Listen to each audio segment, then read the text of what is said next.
Hello, I'm Jacob. You're watching the Prepper's Bunker Outdoors.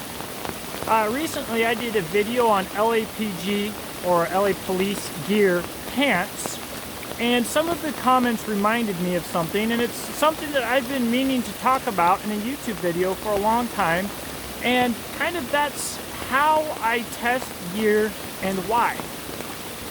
So we're going to start with the why, and it goes back to my time in the military.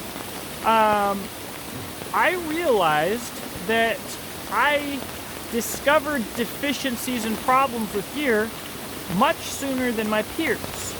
So, you know, in Afghanistan, we'd be on a march and I'd be like, hey, this thing that we've been issued is crap, and this is why. And the typical response that I would get would be, shut up and suck it up, it's not that bad, you know. However, I repeatedly found that I would find that those exact same people later in the field, or when it's pouring rain or whatever the case may be, saying, man, this piece of gear is absolute trash because of this. And then for some reason, if I said, suck it up and stop being a baby and just focus on the mission, all of a sudden I was rude and an asshole. But so gear tends to fail on me, it seems like, sooner than other people, and also I use my gear in different ways than other people, which is the why part of this video. This channel is named the Prepper's Bunker Outdoors. So when I review a piece of gear, it is for an emergency situation, for something that a prepper would prepare for. So a good example is the LAPG pants. I got a lot of comments saying that people have worn one pair of pants for 369,000 years and they're still holding together. And when it comes from a commenter, sometimes I am inclined to believe them, especially if it's a commenter that's been around for a long time and I know isn't just trying to piss me off. I'll believe them. However, I also know how hard the field is on gear. So when it comes to field experience, between being in Afghanistan working RISTA as an infantryman, I spent a lot of time up on mountains essentially watching people. You know, rain, snow, wind, whatever, up there on a mountain, a week at a time, week on, week off for a long time. And what first really got my attention when we'd go up to these mountains was backpacks. Because people would go up, people would bring up their favorite Maxpedition pack or this or that or the other thing that they've had forever, and boots as well. Boots, big time. And they'd swear up, you know, I only used Tactical Tailor at that time, essentially, and I had a very old Black Hawk bag that was designed by Ethan Becker that I liked, but I really believed in quality gear, and people would swear up and down that their gear was good, been through this many field problems. They'd go up in 1 or 2 trips, their gear would be trash. One time, I wasted a brand new set of boot soles in 1 trip up to the mountain. So, I started to realize that being out in a harsh environment is exponentially harder on your gear than anything else that you would be doing. And I took a lot from that, and I saw my experiences as a way to help other people. So back to when it comes to my field experience. Between Afghanistan and what I do on my personal time and my training, the average person would probably consider me to have a lot of experience. I would consider myself to have a moderate amount of experience, and a true professional, a true outdoorsman, would consider a person such as myself, I believe, to have relative experience. And the reason that I need to put that into perspective is sometimes I am proven wrong. And let me just say, there is nothing better for a prepper than to be proven wrong online. When it comes to prepping, when it comes to you preparing for an emergency or inclement situation, typically the way that you learn is by making the wrong decision and your life sucks. And I've learned a lot that way. If you're proven wrong on the internet, it's relatively painless. There is nothing better for a prepper than to be proven wrong. So typically I will find that if people disagree with me online by degree, you know, like the guys at Randall's Adventure Training or people that spend a lot of time outdoors, usually they might disagree with a few of the points of my video, but usually they'll agree with the overall message. And then you have people that, you know, just like it or dislike it one way or the other. And then you have people that get really pissed off. And let me tell you, you spend enough time in the field and you do enough YouTube. You know, I've been doing YouTube for like 5 or 6 years now. I have, I think, over 400 videos. You learn to tell almost immediately when someone has absolutely no idea what they're talking about. You see, there's this effect. It affects all of us. It's a psychology thing. The less you know, the more that you think that you know. And this was tested and has become known as the Dunning-Kruger effect. So when I go and do a video, usually on firearms or a knife, and I'm like, hey, this thing's not very good, and someone gets incredibly butthurt in what they say or how they say it, a lot of times I can tell immediately that they have absolutely no idea what they're talking about. And it gets hard to deal with people like that after you've been doing this for a certain amount of time, because it does wear on you and you just want to tell them that they're stupid or ignorant. Maybe you should, but trust me, you'd get the urge too. Anyways, I can review a product that could potentially work for the average person for years, and it could work for me in regular everyday life, not even going out to the bush, for a couple months.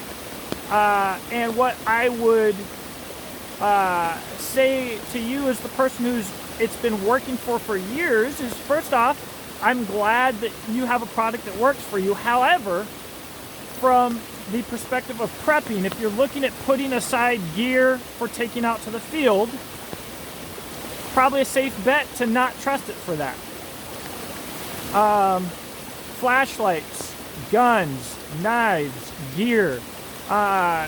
There were these ponchos in Afghanistan that sold everywhere because replacing a mil-spec poncho, a government-issued poncho, was stupidly expensive. It's like 80 bucks. It's not worth it. Stupid. But you could buy these ones on Amazon for like 15 bucks, and they were half the size and whatever, and they had all good reviews, right? On Amazon, you look at it, and everybody's like, oh, this thing kept me dry. Man, I was up on this observation post, and at night it would rain completely sideways, and I'm supposed to sit here behind a set of night vision. And of course, we were out at this point for like 25 days straight, but we were told that it was going to be a 4-hour trip, so none of us were prepared. They drop us supplies from an airplane and stuff, but you know, I packed light for this, so I didn't have like any snivel gear, and I'm wrapped up in this poncho, and the material is more like a picnic table cloth than anything. Paper thin, and you know, in 5 minutes I'm completely soaked. It's 2 o'clock in the morning, it's 45 degrees, there's like 20-mile-an-hour winds, and it's literally doing me absolutely nothing. That's kind of how you start to learn about stuff.